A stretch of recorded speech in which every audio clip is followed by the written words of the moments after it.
Number 15. Moscow, the beating heart of the world's largest country. What makes a capital city truly livable? Is it the beauty of its streets, the safety you feel when walking after sunset, the speed of its trains, the warmth of its people, or the promise that tomorrow might be better than today? Around the world, every capital tries to answer that question in its own way. Some impress you with glass towers and modern lights. Some hold you with ancient walls, royal squares, and stories buried beneath every stone. Some are clean and peaceful, but strangely quiet. Others are full of energy, yet so expensive that daily life can feel like a test of survival. So before we step into Moscow, take a moment to imagine your perfect capital city. Would it need wide boulevards where people gather in the evening? Would it need parks where families rest under the trees? Would it need museums, universities, restaurants, music, reliable transport, and enough opportunity for young people to dream bigger than the place they came from? Or would the most important thing be something harder to measure, a feeling that the city has a soul? Now, place that question in the middle of Russia, a country so vast that it seems to stretch beyond ordinary imagination. At the heart of that enormous land stands Moscow, powerful, wealthy, historic, and mysterious. It is not just a city on a map. It is a stage where politics, money, culture, ambition, and everyday life all collide. Its streets can feel grand and intimidating, but also surprisingly alive. Its winters can be harsh, yet its people continue to fill cafes, parks, riverbanks, metro stations, and bright city squares. And that is where our journey begins. Is Moscow only the cold capital of a powerful nation, or is it one of the most fascinating places to live in the world? To find out, we have to walk into the city itself. As we enter Russia's great capital, tell us your city below, and let this journey begin from your corner of the world. Russia does not begin like an ordinary country. It begins like a continent pretending to be a nation. Ranked first in the world by land area, Russia covers about 17,098,000 square kilometers, or around 6,601,000 square miles. That is more than 11% of all land on Earth. A stretch so enormous that forests, frozen plains, rivers, mountains, oil towns, old villages, military cities, and silent roads can all disappear inside the same map. But our journey does not begin in the far Arctic, where winter can feel almost endless. It does not begin in the deep Siberian wilderness, where distances swallow towns, and the cold can turn daily life into a battle. Our journey turns west, toward the part of Russia that faces Europe, toward a city that has carried the modern capital role since 1918. That city is Moscow. Moscow sits in western Russia, east of Belarus and north of Ukraine, in a region that feels less remote than the frozen north and more connected to Europe than the endless east. This location is one reason the city became so powerful. It is close enough to old European routes, close enough to major Russian regions, and central enough to pull people, money, politics, education, and ambition into one place. And even though Russia is gigantic, Moscow itself covers only about 2,561 square kilometers, or around 989 square miles. On the map, it looks tiny beside the rest of the country. But inside that small space, more than 13 million people live within the city, while the wider urban area reaches about 19 million people. This is where the story becomes fascinating. In a country where distance can feel endless, Moscow is the point where everything gathers. Power gathers here, wealth gathers here, history gathers here. And for many Russians, the dream of a better future begins right here. Before we step deeper into Moscow, hit like and subscribe, because this journey is only beginning to reveal the real face of Russia. Number 14. A frozen giant beneath the Russian sky. Moscow may be warmer than the far north of Russia, but do not let that word fool you. Warmer here does not mean gentle. In the deepest Siberian regions, winter can fall to about -50 degrees Celsius, or around -58 degrees Fahrenheit, a kind of cold that feels less like weather and more like a wall of ice pressing against the world. Moscow is not usually that extreme, yet its winter can still sink to about -20 degrees Celsius or around -4 degrees Fahrenheit. For many visitors, that is already enough to turn every breath into mist and every street into a silver corridor of snow. This is where the real Moscow begins to reveal itself. The city is not only the Kremlin, Red Square, luxury cars, and bright restaurant windows. It is also thick coats moving through frozen sidewalks, gloved hands holding hot coffee, and faces half hidden behind scarves as people hurry toward the metro. Snow gathers on rooftops, old stone walls, church domes, parked cars, and tree branches, until the whole capital looks as if it has been quietly covered by a white curtain. But Moscow does not stop when winter arrives. It adapts. Apartments glow with heating. Cafes become warm shelters filled with conversation. Metro stations turn into underground palaces where people escape the biting air above. Outside, the Moscow River lies dark and cold beneath bridges, while city lights shimmer across the ice and wet pavement. That is what makes the climate here so fascinating. Moscow is not as brutal as Siberia, but it is still a place where winter shapes the rhythm of life. To live here, people do not simply endure the cold. They dress for it, move with it, build around it, and somehow turn it into part of the character of Moscow. And in that frost, Moscow becomes harsher, stranger, and unforgettable. If you like this video, comment 1. If you don't like this video, comment 0. Moscow may look small when placed against the impossible size of Russia, but that is exactly what makes it so powerful. The city covers about 2,511 square kilometers, or around 970 square miles. On a map of Russia, it seems like a tiny mark lost inside forests, rivers, plains, and distant frozen lands.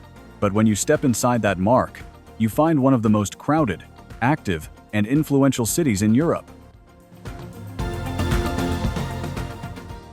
Inside the official city, Moscow holds more than 13 million people.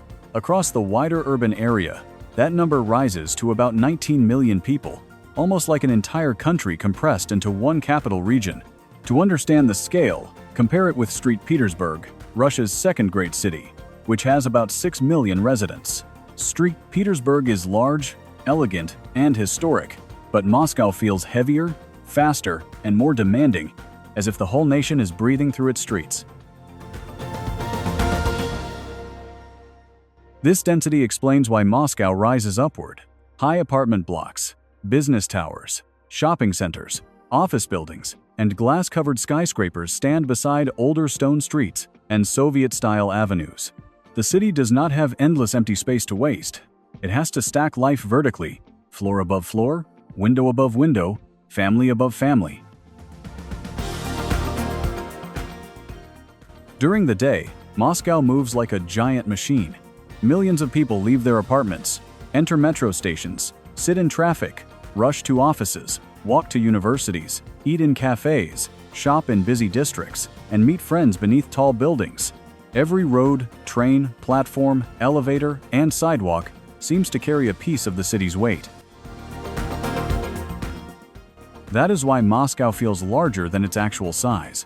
Its land area may be limited, but its energy is enormous. In this compact space, Russia gathers its politics, money, education, ambition, and daily life. Moscow is not simply crowded. It is concentrated power.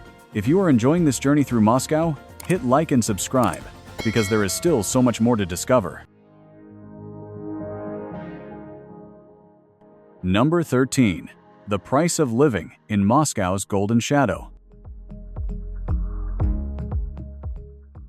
In Moscow, the first thing you notice is not the history. It is the height. The city rises upward because millions of people are trying to fit their lives into one crowded capital. Apartment towers, glass offices, shopping centers, and older Soviet blocks stand side by side, like chapters of the same urban story. But behind the skyline, Moscow asks a question. How much does it cost to live inside the heart of Russia? A decent apartment can begin at about 80,000 rubles per month, or around $800 US. In better areas, a larger 3-bedroom apartment may climb toward about 100,000 rubles, or around $1,000. You can still find places for about 50,000 rubles, or around $500, but they are often older, smaller, or far from the center, where each commute becomes part of the price you pay. This creates 3 different Moscows. The first is the distant Moscow, where people live in older buildings outside the central districts and depend heavily on the metro. The second is the practical Moscow, near stations, offices, cafes, and everyday comfort, but still carefully budgeted. The third is the golden Moscow, where high-end apartments, private cars, fine restaurants, and luxury shopping turn the city into a playground for the wealthy. For many residents, the minimum monthly cost of living can reach about $2,000, or roughly 180,000 rubles. To live comfortably, with rent, restaurants, transport, clothing, and entertainment, a person may need about $4,000 to $5,000 per month, or around 360,000 to 450,000 rubles. The reason people still come is opportunity. Moscow offers better salaries, companies, universities, government jobs, technology firms, and international connections. The city is expensive, but for many ambitious Russians, it is also where the latter begins. Moscow has no sea, and that detail changes the whole feeling of the city. Almost half of the world's capital cities sit near a coastline, where ships, beaches, salty wind, and open horizons shape daily life. Moscow has none of that. There is no ocean breeze waiting at the edge of the streets, no beach where families escape after work, no harbor filled with white sails. Instead, Moscow has something quieter, darker, and more mysterious. It has the Moscow River. The river cuts through the heart of the capital like a slow silver road. It does not make Moscow feel tropical or relaxed, but it gives the city a rhythm. Along its banks, people walk after long workdays, couples stop for photos, friends lean against railings, and tourists pause to watch the reflections of bridges, towers, and old stone buildings tremble on the water. In a city known for power, traffic, and grand architecture, the river becomes a softer line running through the noise. In the afternoon, this part of Moscow can feel almost cinematic. Sunlight slides across the water. Tour boats move beneath low bridges. The walls of the Kremlin rise nearby, reminding you that this river has watched centuries of Russian history pass along its banks. Brides and grooms often come here for wedding photos, standing beside the water as if the city itself is blessing the beginning of their new life. And when evening arrives, the river becomes even more atmospheric. Streetlights glow across the bridges. The water turns dark, carrying pieces of the city in broken reflections. People gather along the embankments not because Moscow has a sea, but because this river gives them their own place to breathe. So Moscow may not have a coastline, but it has a current, and in that current, the city reveals a quieter side of itself. Stay with us, hit like, and subscribe, because Moscow has many more hidden layers waiting beyond the river and the towers. Number 12. Kremlin and Red Square, where Russia shows its power. At the center of Moscow, the city suddenly stops feeling like an ordinary capital and begins to feel like a stage where Russia shows its memory, its power, and its pride. This is where the Moscow Kremlin rises behind red brick walls, not as a distant museum, but as the living heart of government, ceremony, and national identity. For visitors, it is one of the first places that proves Moscow is not only a city of traffic, apartments, and winter streets. It is a place where history still stands in stone. Just outside those walls, Red Square opens like a vast stone theater.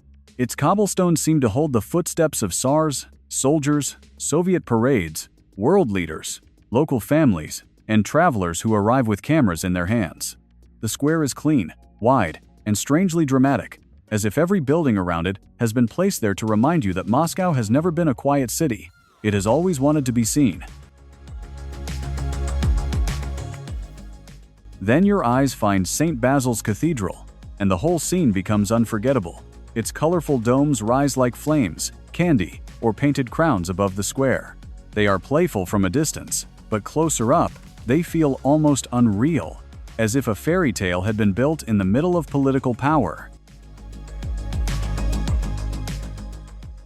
This is why Red Square matters so much. It is not simply a tourist stop.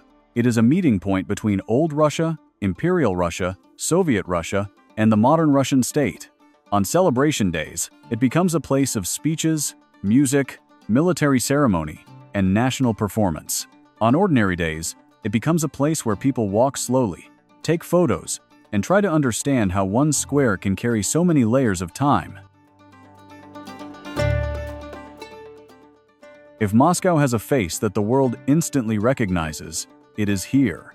And once you stand there, the silence feels strangely powerful today too. Moscow is not as empty as many outsiders might imagine. In recent years, tension between Russia and the West has changed the way people travel here. Some international flights have disappeared. Some visitors who once came easily now hesitate. At first glance, you might expect the great squares to feel silent, the restaurants to lose their glow, and the famous streets to wait for tourists who no longer arrive in the same numbers. But Moscow has a strange power. Even when the door to the west becomes narrower, the city does not stop breathing. It turns inward and continues to move on its own rhythm. This is not a small resort town that survives only on foreign cameras and summer guests. This is a giant capital with millions of residents, deep resources, powerful institutions, universities, offices, shopping streets, theaters, parks, and an enormous domestic audience that keeps the city alive through every season. Walk through central Moscow and you can feel it. Red Square still draws people. The riverbanks are still filled with couples, families, and friends. Cafes still glow behind glass windows. Shopping centers remain busy. Musicians still play in the open air. Festivals still appear in public spaces, bringing lights, colors, food, music, and crowds into the streets.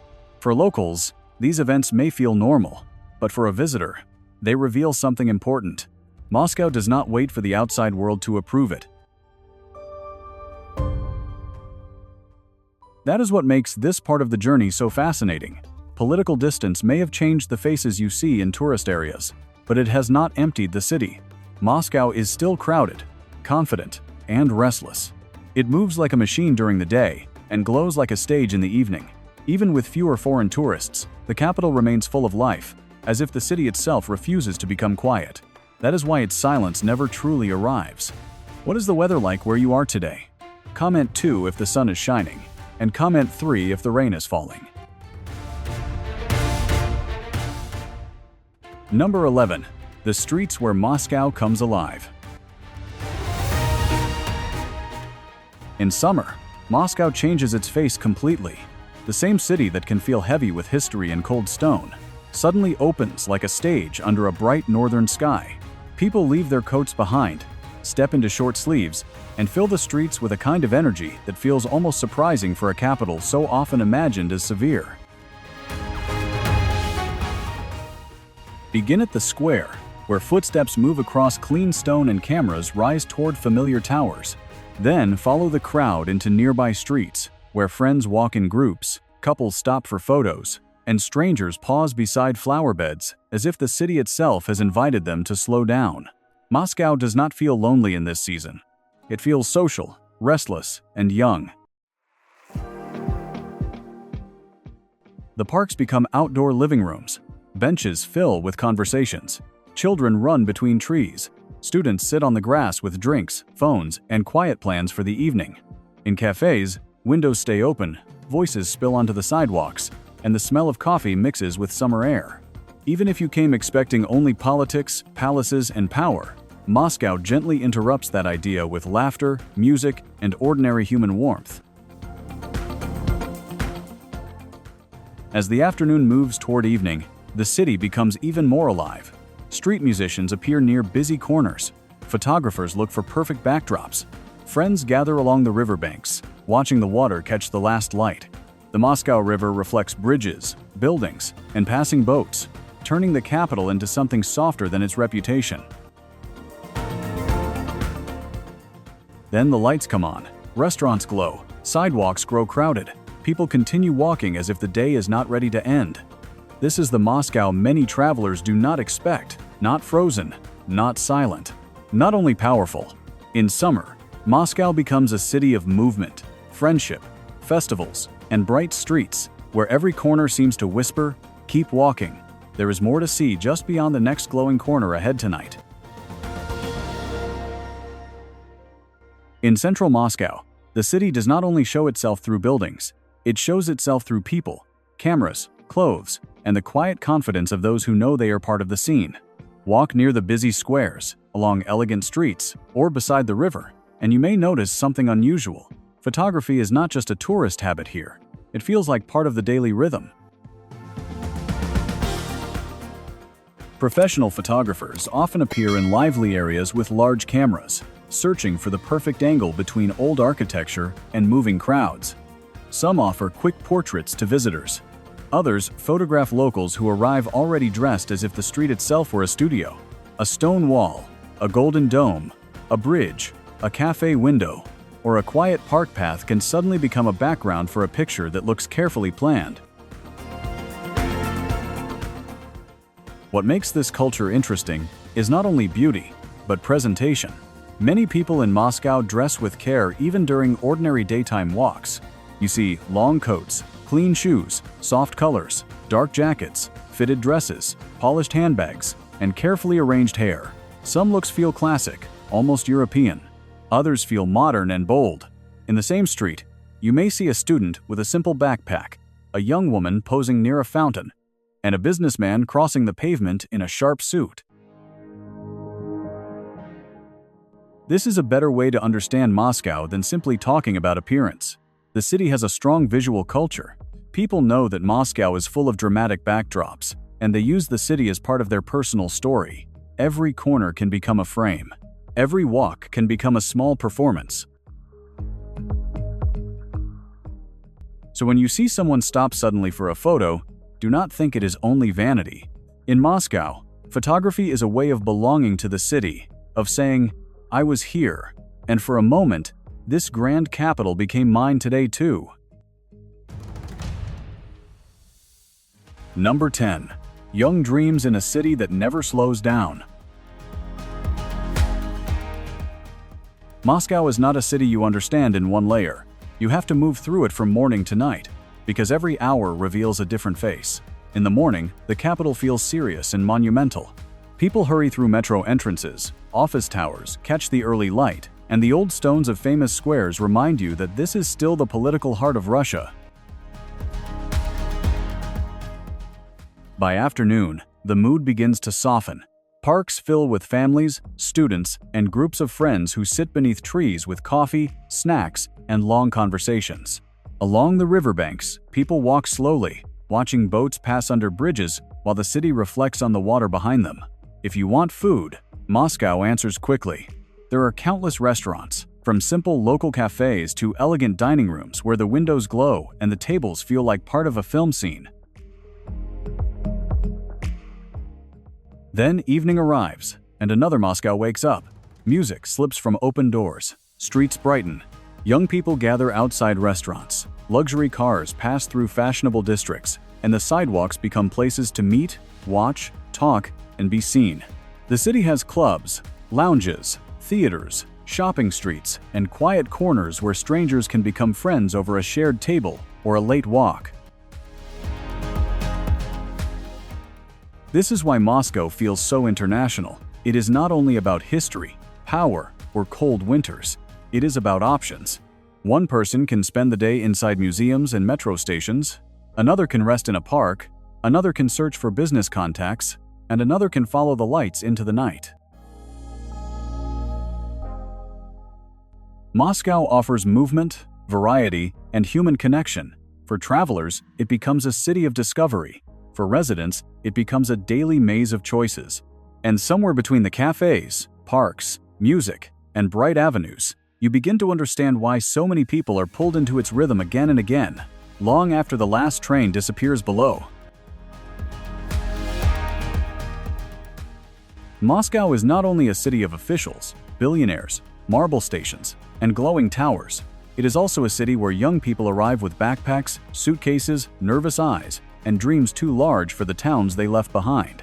From across Russia, students come here because Moscow offers something many smaller cities cannot offer: a door.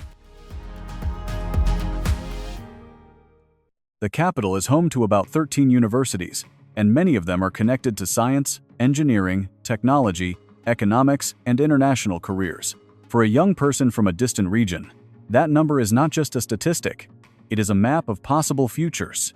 Each campus can feel like a bridge from an ordinary life to a wider world of laboratories, companies, research centers, language courses, internships, and professional networks. Imagine a student stepping off a train for the first time. Outside, Moscow feels enormous. Cars rush past, tall buildings rise above the station. The metro entrance glows below the street like the mouth of another city. The student pulls a suitcase through the crowd, hears announcements echo underground, and suddenly understands that life has changed. In Moscow, ambition is not quiet, it moves quickly. This is why the city attracts so many young people. It is expensive, crowded, and sometimes overwhelming, but it also gives them chances to study, work, meet people, and imagine careers that reach beyond Russia. Cafes become study rooms. Parks become meeting places. Metro rides become daily journeys between lectures, part-time jobs, and evening plans. Moscow may look like a city built for power, but beneath that power is a younger pulse. It belongs to students who stay up late preparing exams, musicians playing in underpasses, graduates searching for their first serious job, and dreamers who believe that if they can survive Moscow, they can begin almost anywhere. Number 9. The Palace Beneath Moscow, inside the legendary metro. Moscow may belong to an Orthodox Christian country, but on its streets, daily life feels open, expressive, and full of personal style. People dress the way they want to dress. Some choose elegant coats, polished shoes, and quiet colors. Others arrive in bold outfits, bright dresses, leather jackets, or relaxed summer clothes that make the sidewalks feel like a moving fashion scene. The city does not ask everyone to look the same. It lets people carry their own mood through the crowd. As evening approaches, this freedom becomes even more visible. The serious face of the capital softens. Office workers slow their steps. Students gather near parks. Couples walk along the riverbanks. Friends fill the benches and sidewalks, talking, laughing, checking their phones, and planning where to go next. Moscow begins to sound different too. Near a busy corner, you might hear a violin before you see the musician. The melody rises gently through the traffic, sliding between old buildings and modern lights. A small crowd stops. Some listen quietly. Some record the moment. Some simply smile and keep walking, carrying the music with them into the evening. This is one of the most beautiful surprises of Moscow. It is not only grand architecture, official buildings, and deep winter. It is also street music, public life, and the simple pleasure of being outside with other people. In parks and along wide pavements, you can feel a lifestyle that is energetic, social, and close to what many travelers imagine in Western European cities. When the lights come on, the city feels almost theatrical. Cars move past old facades. Musicians play beneath the glow of street lamps. Young people gather near cafes and open spaces. And for a moment, Moscow no longer feels cold or distant. It feels alive, confident, and ready to continue long after sunset. This is the Moscow that many outsiders never expect to find here. On the surface, Moscow often looks young, fast, and restless. In the central streets, you see students, office workers, couples, musicians, and groups of friends moving through the city with phones in hand and plans for the evening. Yet one detail quickly stands out. Tobacco is still very visible in daily street life. Outside cafes, near benches, beside busy corners, and along wide sidewalks. Smoke sometimes drifts through the crowd, reminding you that even a modern capital carries habits from another time. You may also notice that older residents are less visible in the busiest outdoor areas. They appear more often in quieter places, especially inside the metro, where the city changes completely. And this is where Moscow reveals one of its greatest surprises. The metro is not simply transportation, it is an underground world. Step onto the escalator and descend beneath the noise of traffic. The air cools, the sound of the street fades. Then the station opens before you like a palace hidden below the city. Marble walls shine under warm lights. Chandeliers hang above platforms. Arches, mosaics, statues, and polished floors turn an ordinary commute into something almost ceremonial. Trains arrive with a deep metallic rush, doors open, and thousands of people move through these halls as if they are walking through history on their way to work. This beauty comes from the Soviet era, when metro stations were built not only to move people, but to impress them.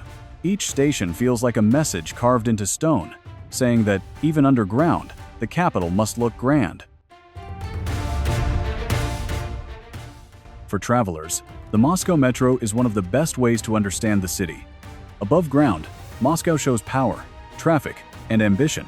Below ground, it shows discipline, design, memory, and movement. In a city this crowded, the metro is not just a system, it is the hidden bloodstream of Moscow. Number 8. Supercars, weddings, and the hidden luxury of Moscow. At night, after sunset, Moscow reveals another face, one that feels far removed from the student cafes, street musicians, and crowded metro platforms. As daylight fades, the city begins to shine with polished metal, tinted windows, and the low growl of engines. On streets such as Malaya, Bronaya, and Petrovka, luxury does not hide behind closed doors. It rolls slowly past restaurants, waits outside boutiques, and flashes beneath the glow of streetlights. Here, you may suddenly see a Ferrari slipping through traffic, a Lamborghini parked near a fashionable cafe, or a Mercedes gliding past as if the road were a private runway. These cars are not only machines, they are symbols of a Moscow where wealth moves openly, confidently, and sometimes almost theatrically. Around them, people dress sharply, restaurant windows glow warmly, and expensive shopping areas feel like small stages built for those who want to be seen. But this is where Moscow becomes more interesting than simple luxury. The same city that shows you supercars in one district can show you old apartment blocks only a few metro stops away. One moment, you are walking past designer storefronts and elegant dinner tables. Next, you can emerge into a neighborhood of older buildings, long commutes, modest apartments, and ordinary families calculating rent, groceries, and daily expenses. That contrast is the real story. Moscow is not only rich, and it is not only difficult, it is layered. There is the Moscow of oligarchs, business leaders, luxury weddings, and bright avenues. There is also the Moscow of workers, students, retirees, and families who depend on the metro to hold their lives together. So when you see the expensive cars of Moscow, do not look at them as the whole city. Look at them as one glittering reflection in a much larger mirror. A mirror that shows ambition, inequality, beauty, pressure, and the restless energy of the Russian capital. Moscow is not only a city of monuments, money, and power. It is also a meeting place of cultures, languages, flavors, and personal stories. Walk through its busy streets, and you quickly feel that this capital is not made from one single identity. People from many regions of Russia, neighboring countries, and distant parts of the world have brought their food, accents, traditions, and dreams into the same urban rhythm. This is why eating in Moscow can feel like traveling without leaving the city. One evening, you may find a simple Russian meal, served with warmth in a quiet cafe. Another night, you may step into a restaurant filled with flavors from the Caucasus, Central Asia, Europe, or East Asia. The city is large enough to satisfy almost every taste, from quick street food to elegant dining rooms where dinner feels like part of the Moscow experience. For visitors, communication can be easier than expected in central areas. Russian remains the main language, of course, but in hotels, restaurants, tourist streets, and international spaces, English often helps bridge the gap. Moscow may feel imposing at first, yet its multicultural character makes it more open than many people imagine. And then there are the weddings. Along the Moscow River, especially near beautiful bridges and famous views, you may suddenly see brides and grooms posing for photographs. Behind them, the city creates a perfect backdrop. A bridge stretches across the water. Church domes rise in the distance. Modern towers shine beyond older stone buildings. Family and friends gather nearby, laughing, adjusting dresses, holding flowers, and turning an ordinary riverside walk into a celebration. These scenes make Moscow feel human. Beyond politics and luxury, people are eating, meeting, marrying, celebrating, and beginning new chapters. And as we leave this living capital behind, another Russian city waits ahead, quieter, more elegant, and closer to Europe. Number 7. St. Petersburg, Russia's window to Europe. If Moscow is the heart of Russian power, St. Petersburg is the window where Russia looks toward Europe. After walking through Moscow avenues, metro halls, and districts, the journey naturally turns northwest, about 400 miles, or around 640 kilometers, toward a city with a completely different soul. St. Petersburg does not try to overpower you in the same way. It seduces you slowly, through water, pale skies, imperial streets, and the feeling that Europe is just beyond the horizon. The city covers about 1,439 square kilometers, or around 556 square miles. It is far smaller than the imagination of Russia itself, yet large enough to hold about 6 million people, a population that makes it one of the great urban centers of Europe. But numbers alone cannot explain why many Russians speak of St. Petersburg with such affection. Its position changes everything. Located in northwestern Russia, close to Finland and the Baltic region, St. Petersburg feels less like an inland fortress and more like a bridge between worlds. From here, Europe does not feel distant or abstract. It feels nearby, carried by sea, air, old trade routes, and the quiet pull of the Gulf of Finland. That is why this city stands beside Moscow, not beneath it. Just as Barcelona gives Spain another rhythm beyond Madrid, or Manchester gives England another energy beyond London, St. Petersburg gives Russia another face. Moscow is speed, authority, ambition, and pressure. St. Petersburg is elegance, water, memory, and reflection. So, as we leave Moscow behind, do not think the story of Russia becomes smaller. It becomes deeper. Ahead is a city built beside the Baltic winds, a city of palaces, bridges, islands, artists, students, and long bright evenings. St. Petersburg is not just the second city of Russia. It is the doorway to another Russia still waiting quietly ahead. St. Petersburg has one advantage Moscow can never copy. It has the sea. Moscow may have power, money, traffic, and the deep pulse of a giant capital, but St. Petersburg breathes differently because it opens toward the Gulf of Finland and the Baltic Sea. This changes everything. The air feels wider. The streets seem less sealed in. The horizon does not end at towers or apartment blocks.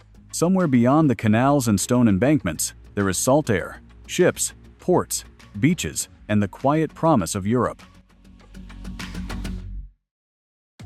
This location gives St. Petersburg a personality unlike any other Russian city. It sits in northwestern Russia, close to Finland, Estonia, and the Baltic world. From here, Europe does not feel like a distant idea. It feels close enough to influence the architecture, the mood, the rhythm of walking, and even the way people imagine their future. While Moscow looks inward toward power, St. Petersburg looks outward across water. In summer, this difference becomes even clearer. Families walk near the shore after work. Friends gather where the breeze moves in from the Gulf. People sit near the water, watching boats pass and letting the city cool around them. The beaches may not feel tropical, and the season may be short, but that only makes the warm days more precious. When the sun appears, people treat it like a rare gift. The sea is not just scenery here. It shapes the soul of the city. It brings movement, openness, trade, travel, and a faint romantic sadness that hangs over the streets. St. Petersburg feels elegant because of its palaces, but it feels alive because of its water. That is why this city does not stand as a smaller version of Moscow. It stands as something different. A Russian city with a European gaze, a maritime heart, and a horizon that keeps pulling the imagination westward. Number 6. The Venice of Russia and the magic of white nights. In St. Petersburg, water is not a detail. It is the language of the city. The Neva River enters from Lake Ladoga and moves west toward the Gulf of Finland, dividing the city into branches, islands, embankments, and reflections. Moscow has a river that softens its power, but St. Petersburg was built as if water itself had been invited to design the streets. This is why people call it the Venice of Russia. Across the city, you find more than 40 islands, about 55 canals, and nearly 500 bridges. These are not dry numbers. Imagine walking through a capital, where every few minutes, the road bends toward water, where old palaces lean over stone embankments, where boats glide between buildings, and where the sky seems to fall into the river at every turn. Each bridge has its own mood. Some are wide and busy, carrying cars, buses, students, workers, and visitors from one district to another. Others feel quiet and romantic, made for slow walks, wedding photos, and evening conversations. In summer, especially during the famous White Nights, the bridges become part of the performance. The sky stays pale, the water glows softly, and when the great bridges open for passing ships, the whole city seems to pause and watch. But these bridges do more than connect land. They connect time. On one side, you feel the imperial dream of Peter the Great, a ruler who wanted Russia to face Europe. On the other side, you feel the modern city, with cafes, universities, museums, traffic, and young people walking beside the same waters. St. Petersburg is different because it never lets you forget the river. The Neva, the canals, the islands, and the bridges turn the city into a living mirror, where Russia looks at its past and sees another future waiting quietly beyond the next curve in the water ahead under northern light. St. Petersburg becomes most magical when the night refuses to become dark.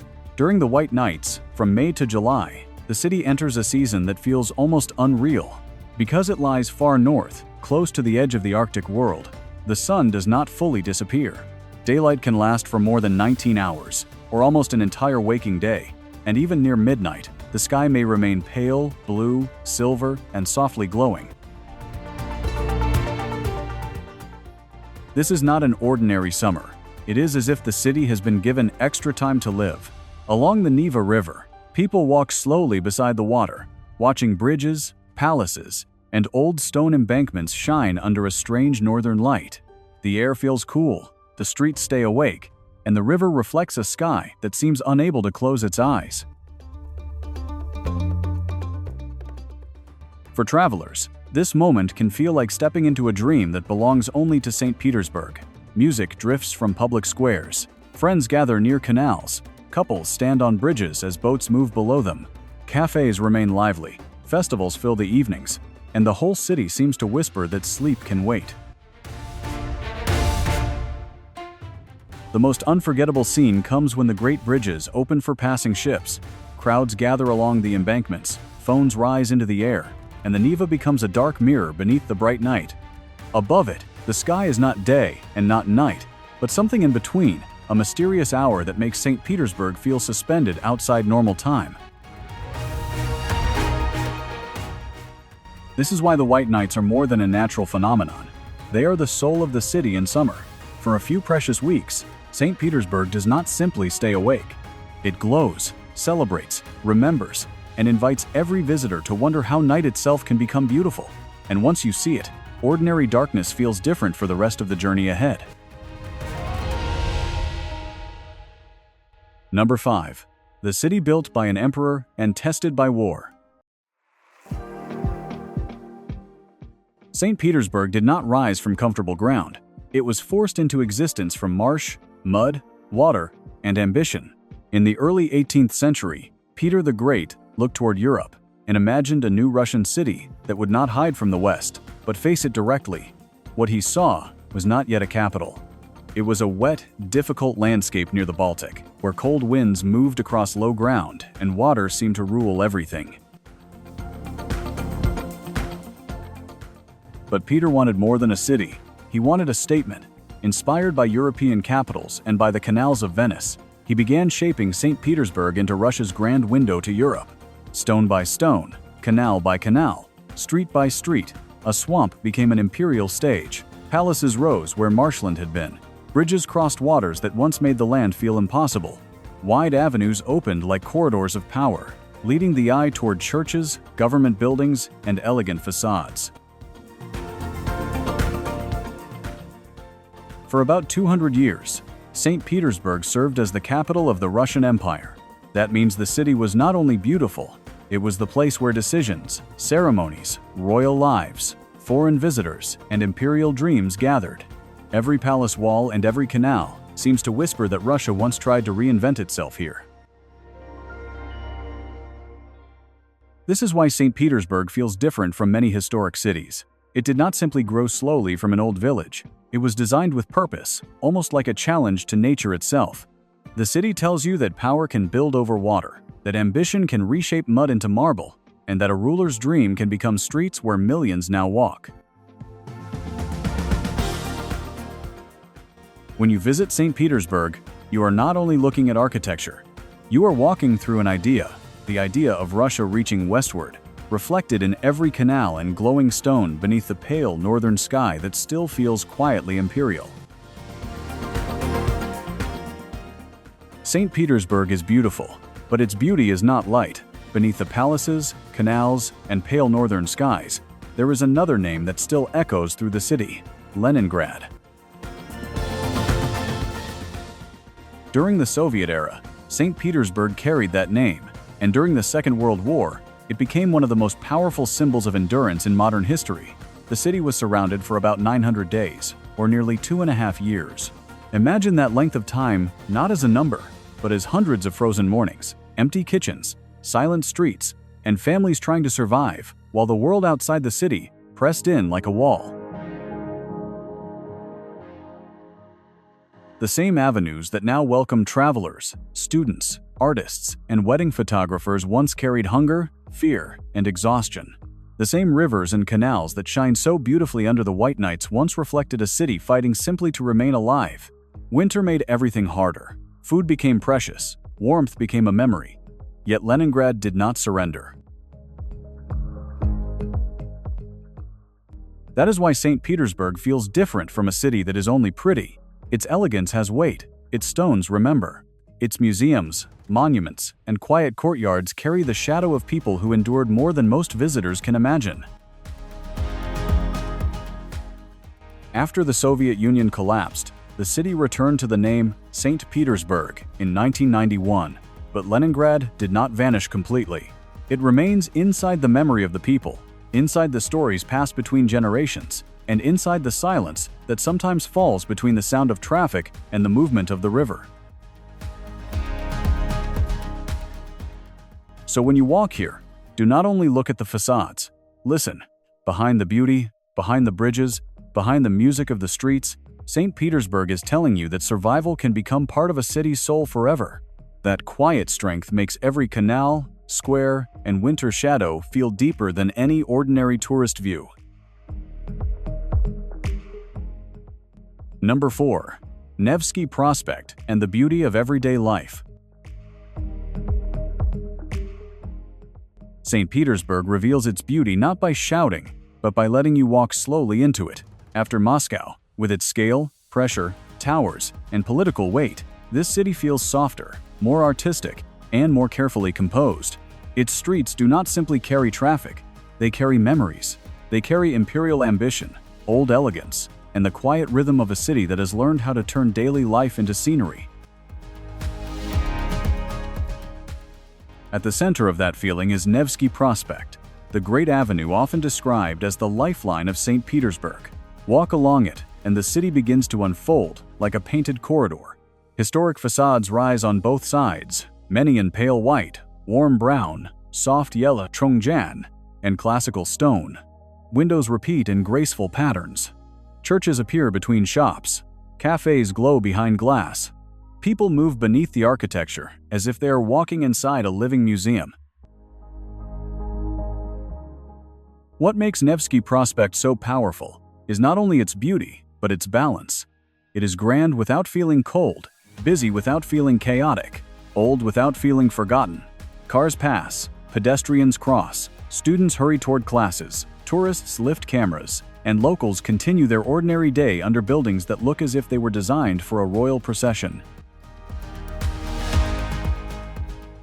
This is where St. Petersburg separates itself from Moscow. Moscow impresses through size, speed, and authority. St. Petersburg wins you with elegance, patience, and detail.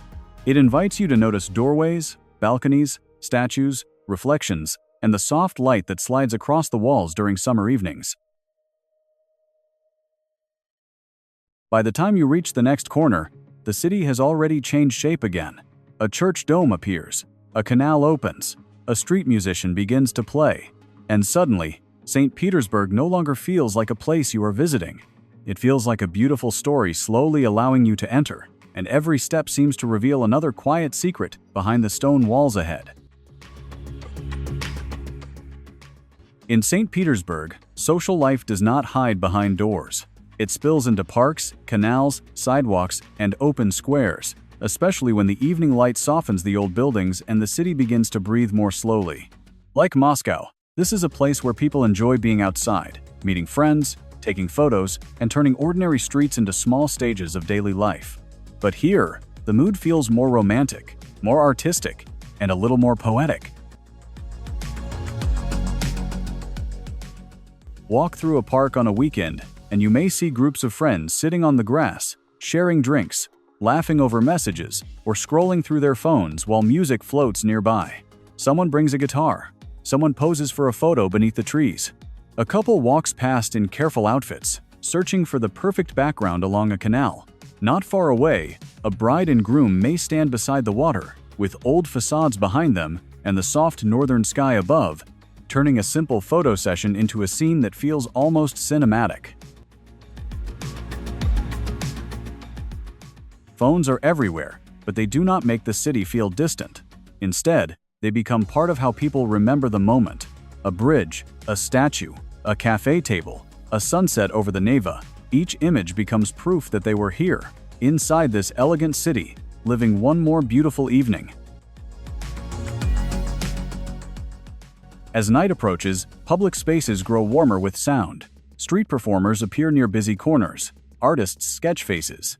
Musicians play beside canals. Friends gather along benches and embankments, not rushing home, as if the city has convinced them to stay a little longer.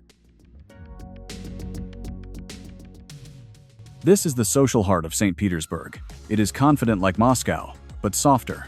Stylish like Moscow, but more lyrical. Here, life is not only seen in palaces and museums.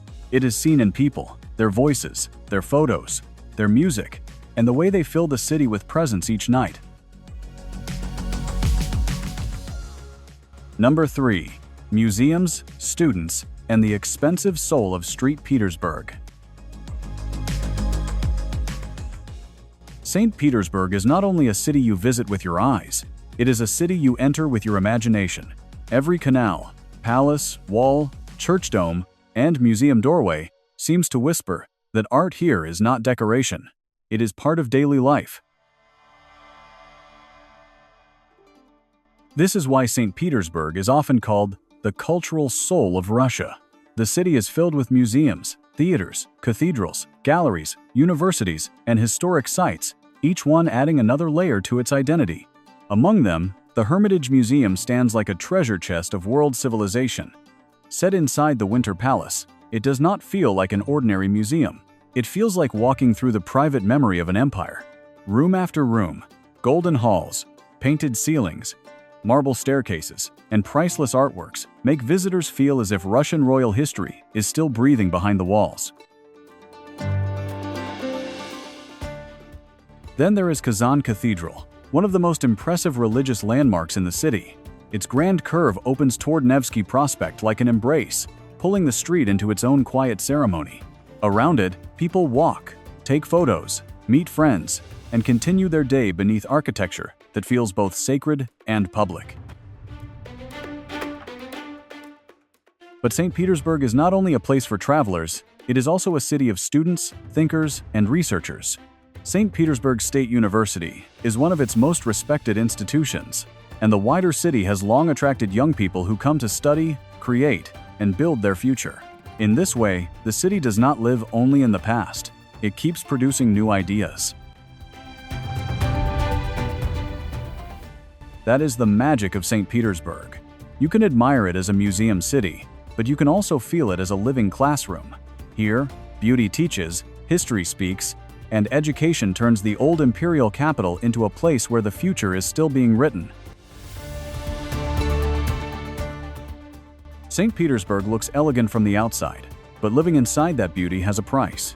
This is one of Russia's most desirable cities, and when a place has palaces, canals, universities, museums, sea air, and access to Europe, demand does not stay low for long. A modest apartment can begin around 75,000 rubles per month, or about $750. In better districts, rent can rise toward 150,000 rubles, or around $1,500. For a two-bedroom apartment, many families may expect to pay about $1,000, or around 100,000 rubles. These numbers may sound manageable from a distance, but once you add food, transport, clothing, heating, entertainment, and school expenses, the city becomes much heavier. To live comfortably, a family may need about $3,300 per month, or around 330,000 rubles. Yet many residents earn closer to about $1,100, or around 110,000 rubles. That gap explains something important. Not everyone walking through these beautiful streets is wealthy. Some people look stylish because style matters here, not because life is easy. Still, people keep coming because St. Petersburg offers opportunity. There are jobs in tourism, culture, education, shipping, technology, design, restaurants, and public services. Students hope the city will open doors. Young professionals search for better salaries. Artists and musicians come because creativity feels welcome here. For many workers, the answer is the suburbs. They live in quieter, high-rise districts outside the center, then ride the metro or bus into the historic heart each morning. One part of the city gives them beauty, another gives them affordability. That is the real St. Petersburg. It is romantic, educated, expensive, and demanding. Behind every golden facade, there is someone calculating rent, salary, time, and the cost of staying close to beauty. Number 2.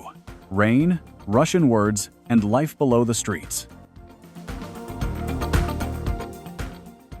In St. Petersburg, transportation is not just a way to move from one place to another. It is part of how the city reveals itself. Above ground, buses roll along historic avenues, passing pale facades, quiet canals, busy squares, and neighborhoods where daily life continues behind old windows. But to understand the rhythm of the city, you have to go below the streets. The St. Petersburg Metro has about 54 stations, carrying people across the city like a hidden river beneath the stone. It may not feel as grand and theatrical as the Moscow Metro, where stations can resemble underground palaces, but St. Petersburg has its own kind of beauty. Its metro feels deeper, older, quieter, and more mysterious.